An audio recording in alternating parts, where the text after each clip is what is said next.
It's that time of the week again, Evan. Time for two nerds to talk about Josh Gordon and what's become our weekly check-in on the Patriots' latest. Can we still use the term superstar? Daily check-in with the man they call Flash. And 2 weeks ago, they bring him in. He was inactive, but they got him here. Last week, he gets onto the field, plays a couple of snaps. Is this the week the Patriots reintroduce Josh Gordon, the name we know, the player we know, the superstar, the playmaker, the game buster, to the NFL? Well, he flashed in that game on Sunday, no pun intended. Well done. 18 snaps in that game, a very small workload, just to try to get him integrated into the offense, get him some reps with his new teammates. I think it's a bigger question about the hamstring than it is anything else. Is that hamstring 100% where they feel comfortable really letting Josh Gordon loose? On Sunday against the Dolphins, he really only ran a couple slant routes. I think he ran one vertical passing route, one clear out route, which I don't really count. Right. He was not going to get the ball. So it wasn't really like they're going to turn him loose. They weren't turning him loose against the Dolphins.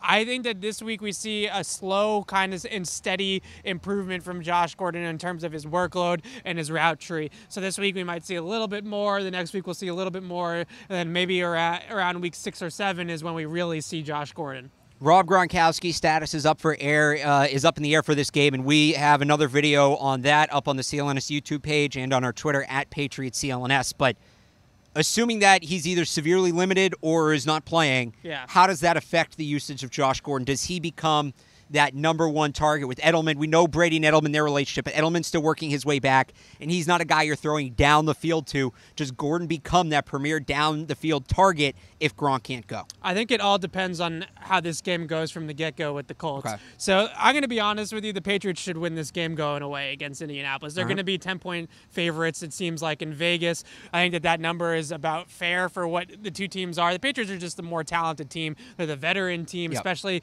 Patriots offense going up against the Colts defense that's really young on all three levels. So it's interesting to see what happens in terms of a start for the Patriots. Obviously, they wanted to start fast against Miami. They were able to do that. They weren't able to do that the previous 2 weeks. And this is a close game in the fourth quarter. I think they might turn Josh Gordon loose because they don't have Gronk potentially.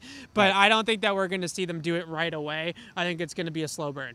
What do the Colts do to defend Josh Gordon? Pardon me. The Josh Gordon, well, they're a zone-heavy team. So I think it's really going to be very interesting to see, do they throw that out and they go game plan and they go man, or do they stick to their guns and they play a lot of zone? They have a guy in Malik Hooker who is a very talented safety that got hurt last year but was, I think, the 16th overall pick in the 2017 draft. I believe that's right.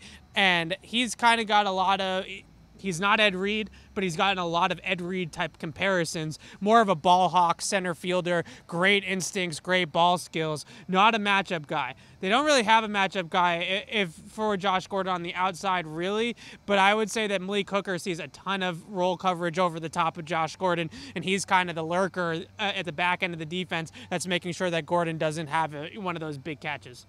Is that nerdy enough for you guys? That whole explanation from the two of us, Evan Lazar, Alex Barth from Gillette Stadium. We'll see if Josh Gordon finally goes off Thursday night for coverage. Follow us on Twitter at PatriotsCLNS and check us out online at clnsmedia.com.